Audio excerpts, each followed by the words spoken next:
एक लड़का एक गोल्डन स्टैचू डिस्कवर करता है और उसे निकालने के लिए एक स्टिक का यूज करता है। लेकिन जैसे ही स्टिक पानी को टच करती है वो तुरंत एक छोटी सी गोल्डन रॉड में बदल जाती है। गोल्ड का वेट बढ़ने के साथ लड़का उसे ज्यादा देर तक नहीं पकड़ पाता और मजबूरन उसे पानी में वापस फेंक देता है। तभी उसके दिमाग में एक आइडिया आता है। वो एक सीशल उठाता है और पानी में डाल देता है और वैसे ही वो सीशल भी पानी में जाते ही गोल्ड बन जाता है। ये देखकर लड़का गोल्डन सीशल को कस के पकड़ लेता है और ग्रीड उसकी आंखों में दिखाई देने लगती है। अब वो पूरे पूल को अपने घर ले जाने की सोचने लगता है। इस बीच उसका कजिन एक कैनियन में एक बड़ा सा गोल्डन फील्ड डिस्कवर करता है। ग्रीड के चक्कर में वो स्लोप से गिरते गिरते नीचे पहुंचता है और तुरंत गोल्ड के पास दौड़ जाता है। वो एक शाइनी गोल्डन हेलमेट उठाता है और अपने आर्म्स में भर लेता है। पर जब वो ग्रीड में पूरा खो चुका होता है तभी एक तेज रोशनी चमकती है। वो शॉक में रह जाता है। ये रोशनी एक गोल्डन ब्रेसलेट से आई थी। उसके हाथ पहले ही भरे हुए थे, लेकिन ग्रीड ने उसका पूरा दिमाग कब्जा लिया। उसने बिना सोचे ब्रेसलेट को उठाया और अपने हाथ पर पहन लिया, बिना जाने कि वो खुद को एक भयानक अबिस में धकेल रहा है। उसके पीछे एक ग्रीन शैडो उसके पास चुपके से आ रही थी। जब उसके साथियों ने कैनियन में पहुंचकर ढूंढना शुरू किया तो उन्हें सिर्फ एक जला हुआ जूता और कजिन के फटे कपड़े मिले। ये उसके बुरे हालात की तरफ इशारा करते थे, लेकिन उन्होंने हिम्मत नहीं हारी। इसके बजाय उन्हें एक और तलवार मिल गई, उनके टारगेट के 7 सोर्ड्स में से तीसरी तलवार। सभी सोर्ड्स कलेक्ट करने के इरादे से उन्होंने आगे बढ़ने का फैसला किया। अचानक एक फायर ड्रैगन पीछे से अटैक करता है।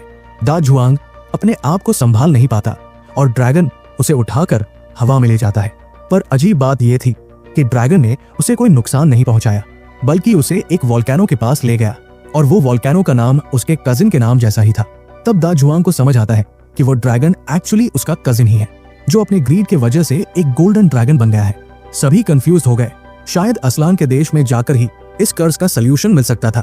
अगली सुबह सभी लोग बोट में बैठकर असलान की तरफ निकल पड़े, लेकिन ड्रैगन कजिन ने एक पावरफुल मूव करके उनका सफर काफी छोटा कर दिया। जल्दी ही सभी स्टार आइलैंड पहुंच गए, जहां उन्हें असलान की लेजेंडरी डाइनिंग टेबल मिली। सभी एक्साइटेड हो गए क्योंकि टेबल के पास ही उन्हें सोर्ड्स के कर्स्ड ओनर्स मिले। हर किसी ने अपनी तलवार निकाली और टेबल पर सही जगह पर रखी। तभी एक मैजिकल सीन हुआ। एक ब्लू लाइट आसमान से नीचे उतरकर एक ब्यूटीफुल औरत में बदल गई। वो असलान की सेलेस्टियल फेरी थी।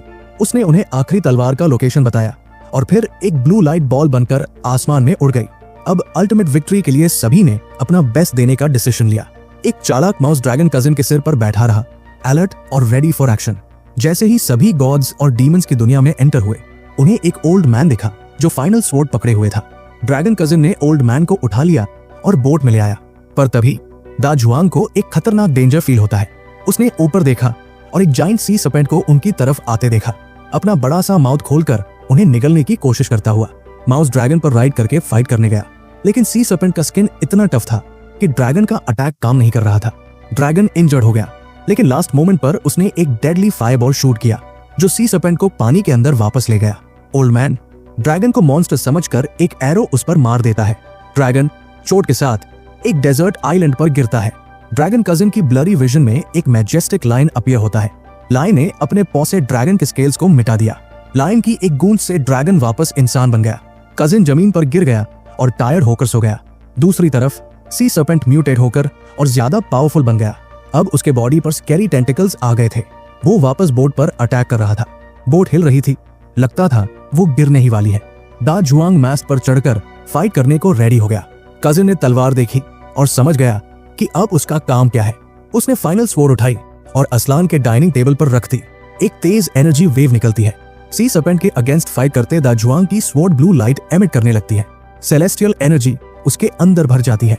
उसने फुल पावर के साथ सर्पेंट के माउथ में तलवार घुसा दी। सी सर्पेंट एक ड्रामेटिक पोज में गया और धीरे धीरे समुद्र के अंदर चला गया। सर्पेंट के जाने के साथ सराउंडिंग का फॉग भी खत्म हो गया। कर्ज वाले लोग और विलेजर्स सभी जाग गए और फ्री हो गए।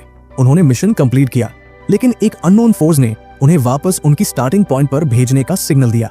वो मैजिकल वेव्स के थ्रू ट्रैवल करते हैं और एक पल में अपने ओरिजिनल रूम में आ जाते हैं। नार्निया की दुनिया का दरवाजा उनके पीछे बंद हो जाता है।